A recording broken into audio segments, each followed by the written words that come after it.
এমন কারবালার ঘটনাটা যদি কোনো ইহুদিরা ঘটাইতো মনটাতে বুঝ দিতাম, কারবালার ঘটনাটা যদি কোনো খ্রিস্টানে ঘটাইতো মনটাই বুঝ দিতাম, কারবালার ঘটনা যদি কোনো হিন্দু ঘটাইতো মনটার মধ্যে বুঝ দিতাম।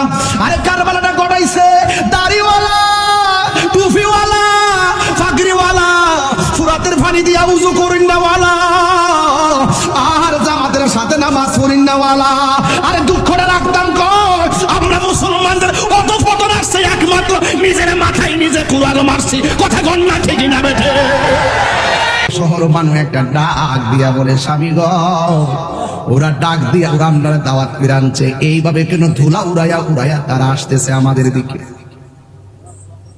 ইমাম হুসাইন কয়, শহর বানু,